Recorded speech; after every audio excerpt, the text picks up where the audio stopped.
235 million जो है 245 भारत खा गया और पाकिस्तान लेता है 35 मिलियन, टोटल हो गया 600। अब 600 मिलियन रुपए की खेड़ है, कोई छोटी बात नहीं है। पूरी दुनिया हिल गई है, पूरी क्रिकेट हिल गई है। और बात यह है कि इस वक्त जो मीटिंग चल रही है, आपने दुरुस्त फरमाया अभी, उस मीटिंग में कुछ ना कुछ टेबल खोली है और टेबल खोलने का बादशाह है मोहसिन नकवी। वो टेबल खोलनी भी जानता है और टेबल बंद करनी भी जानता है। आपको क्या लगता है क्या होगा भट्ट साहब? देखिए, मेरी जाती राय है, पाकिस्तान को भारत के साथ T20 वर्ल्ड कप में भारत के खिलाफ मैच के बाइकॉट के ऐलान के बाद सूरत हाल संगीन होती जा रही है और अब आईसीसी का आला सतही वफ्द भी पाकिस्तान में मौजूद है। जराये के मुताबिक डिप्टी चेयरमैन आईसीसी की सरबराही में ये वफ्द लाहौर पहुंच गया है, जहां एक हंगामी इजलास जारी है। बांग्लादेश क्रिकेट बोर्ड के सदर अमीनुल इस्लाम भी लाहौर में मौजूद हैं, जो इस मामले को महज एक मैच नहीं बल्कि उसूली मौकिफ करार दे रहे हैं। पाकिस्तान ने वाज़ेह किया कि वो वर्ल्ड कप में शिरकत करेगा, मगर भारत के खिलाफ 15 फरवरी का मैच नहीं खेलेगा।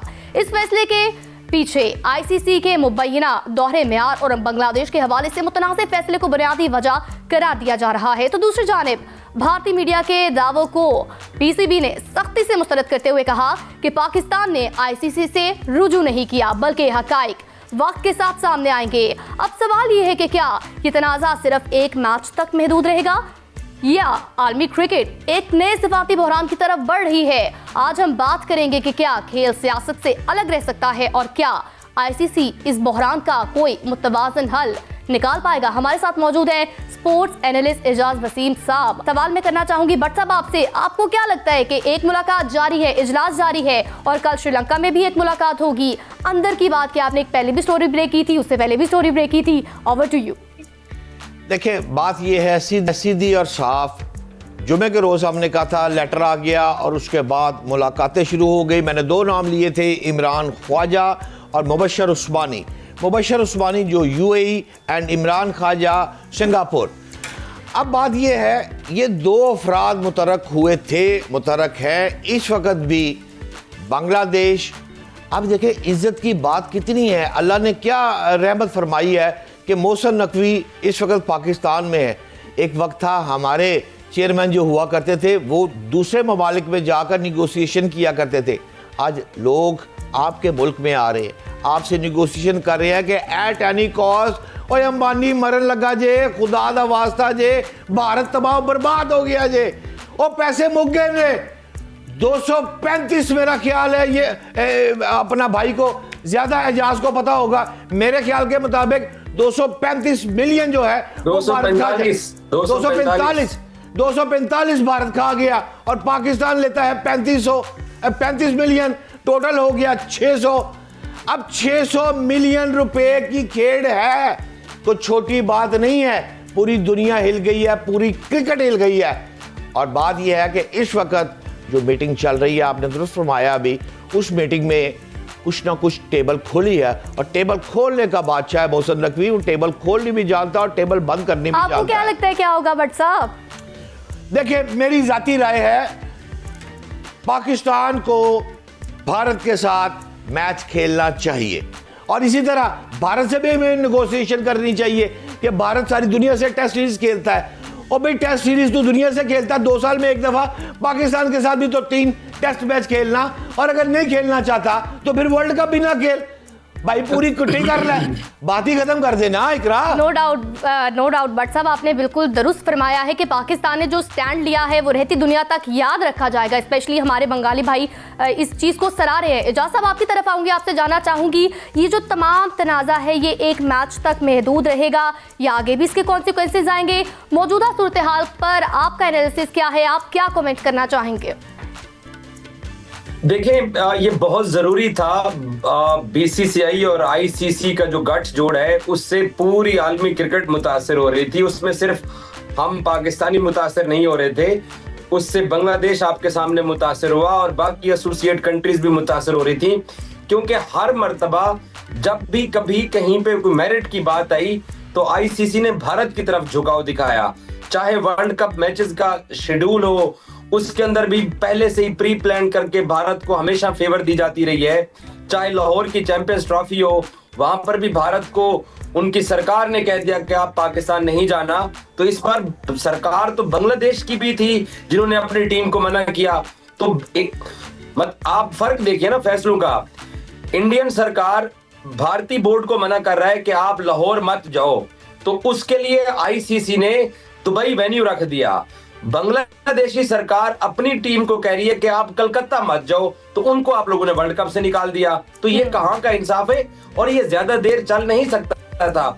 और एक और बात जो शहजाद भट्ट साहब ने की है वो बिल्कुल दुरुस्त है कि 10 मई की जो एयरफोर्स चैंपियनशिप हुई थी, जिसमें हमारा स्कोर 6-0 है या 7-0 है, उसके बाद वो एक कॉन्फिडेंस जो आया है पाकिस्तान के अंदर, वो इससे पहले मैंने कभी किसी चेयरमैन में नहीं देखा है, ना कभी किसी रियासत पाकिस्तान के जो टॉप ऑफिशियल्स हैं उनमें देखा है डील करने के लिए।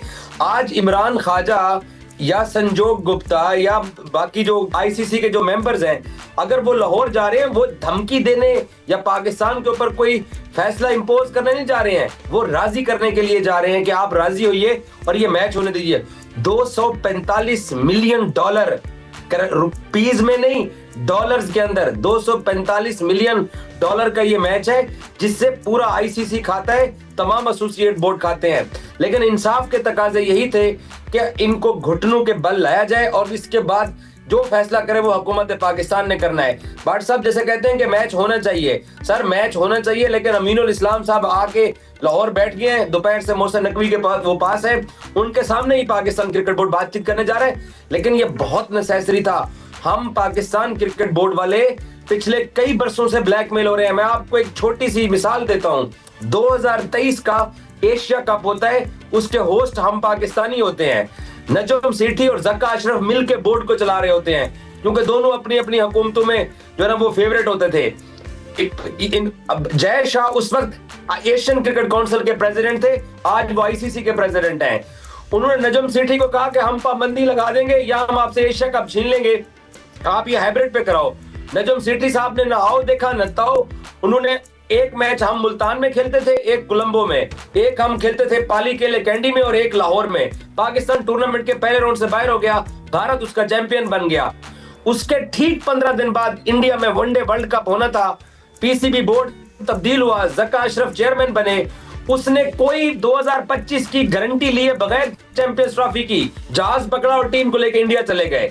तो इस तरह के कमजोर चेयरमैनों ने हमें आज इस नहज पे पहुंचा दिया है। कथा कलामी की माजरत चाहता हूं एजाज वसीम भाई। बात यह है, मैं आपकी बात से मुतफिक हूं। पीसीबी चेयरमैन लड़ रहा है, पूरी कौम लड़ रही है, पाक फौज लड़ रही है, हुकूमत लड़ रही है, और आप घुटनों पर ला रहे हैं। लेकिन जरा ये भी तो बताएं, क्या क्रिकेट टीम लड़ रही है? वो 11 का जो स्क्वाड है, कल का भी देख लिया, आगे भी जो नज़र आ रहा है कोई खुशाइन नहीं है। अगर आप एक मफरूज़ा ले लें कि पाकिस्तान भारत का टर्म्स एंड कंडीशन तय हो जाती हैं और क्रिकेट मैच हो जाता है पाक भारत का, तो क्या ये टीम हमें मायूस करेगी या नहीं करेगी? जरा कंपैरिजन तो करें सर आपने। भट्ट साहब देखें, इसमें कोई शक नहीं है कि इंडिया की टीम पाकिस्तान से मजबूत है T20 फॉर्मेट के अंदर। और अभी रिसेंटली आपके सामने 4 महीने पहले उन्होंने हमें एशिया कप में 3 मुकाबले हुए, तीनों में वही जीते हैं। तो उनकी टीम अच्छी है। आप क्योंकि 7वें नंबर की टीम है, वो T20 फॉर्मेट में नंबर 1 टीम है। उन्होंने अपनी क्रिकेट को बेहतर किया है, उन्होंने उसके ऊपर मेहनत की है। और हमारे यहाँ क्योंकि ये चेयरमैन तब्दील होने की जो गेम रही है ना पिछले 5-6 साल के अंदर, उसने बिल्कुल तबाही हमारी कर दी है। ये तो अब आके आकिब जावेद और मोहसिन नकवी ने किसी हद तक जो है एक स्टेबिलिटी शो की है कि पाकिस्तान टीम थोड़ा थोड़ा आगे बढ़ रही है।